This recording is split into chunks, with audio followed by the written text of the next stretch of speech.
I do want, for the sake of the students, though, for you to talk a little bit more about the issue of race relations, because you took that issue on frontally, particularly over busing. I mean, we've been through the 64 Civil Rights Act, which had to be passed by the federal government to ensure that Florida and some other states would desegregate, and the Voting Rights Act of 65. But we really hadn't come to grips with the issue of race in Florida, despite the efforts of Leroy Collins, until you became governor.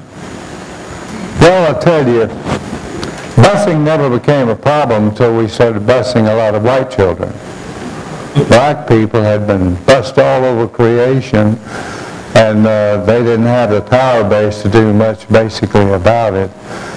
But I grew up in a family of very modest means, which is a way of saying poor. I don't see how poor I was because somebody will outpoor me, you know. But it was a difficult issue for me. I couldn't reconcile in my own mind as a young man growing up how we could basically take the position that we were taking. Segregation was a humane institution.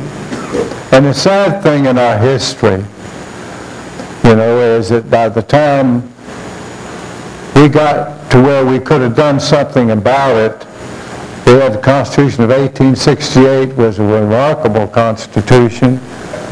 But by the time 1885 came, then Florida basically won the Civil War, because they got it back almost under the guise of segregation.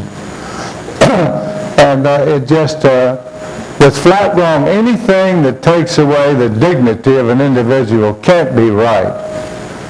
And nothing is politically right that's morally wrong. It's just that simple. And so I came sort of to the legislature with a mission, and Roy Collins, I was his student campaign manager, together with Betty Strauss, we lost recently. And at FSU when I was in school there. But if he'd had a decent legislature, he could have done something about it. But it was so malapportioned, you know, and some of them were so arrogant, you know, basically about it. But I had this burning feeling in my stomach that if given a chance, I was going to do something about it. And most people say, I went into politics to be able to make change, and I went into politics to make a difference. Well, it just came my way. And we had some fairly reliable evidence in my first year as governor in '71, and I don't know that I've said this publicly, but we had evidence from some fairly reliable sources that there was going to be an attempt to blow up school buses in Duval, Pinellas, and Broward counties in the middle of the night. They weren't trying to kill anybody, they were just trying to make a statement. And Tom Dodd, who was head of the state superintendents of public education, came to me and he said, because Governor Kirk, if you may recall, he suspended the school board in Manatee County for violating the state constitution, which had been declared null and void by the federal court earlier. You know, and there was some confusion on it, and so he said, we need you to make some kind of statement.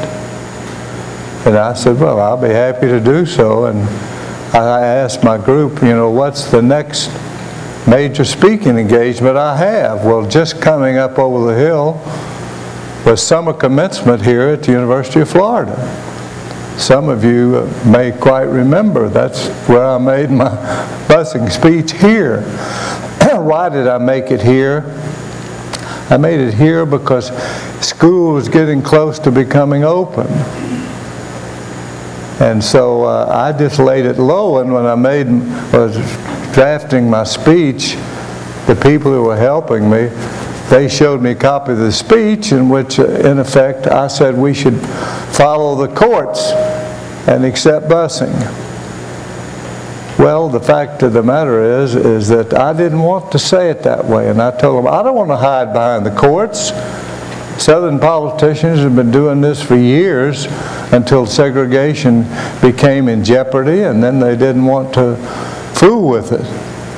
And so I said, just stick in that speech after I say we must follow the courts, and to say, and rightly so. And overnight I became sort of a political freak in the country, because I was, well, I'd already been one before, but I really felt strongly that I was morally obligated to tell the people of Florida why I felt as I did. And busing was very disruptive. No one wanted it, and that's what I said in that speech. You know, no one wanted it, but we got this way by the intransigence of meeting a moral obligation to do away with segregation. And I said, it's time to do it and produce it, and so that's basically what I did. And I remember talking to the PTA. They hadn't been taught this way ever before, I think, but I told them for a progressive organization I was less than overwhelmed on the leadership. You know, and it's now PTO, but it was a good organization. But I wanted the South to rejoin the Union. And I want to tell you, it was just plain wrong, and I knew that it was a battle I couldn't win, you know, but I felt like that, you know, Dr. Martin Luther King, his whole approach using Gandhi was to prick the conscience of the people. I wanted the people to force themselves to look at between the choice.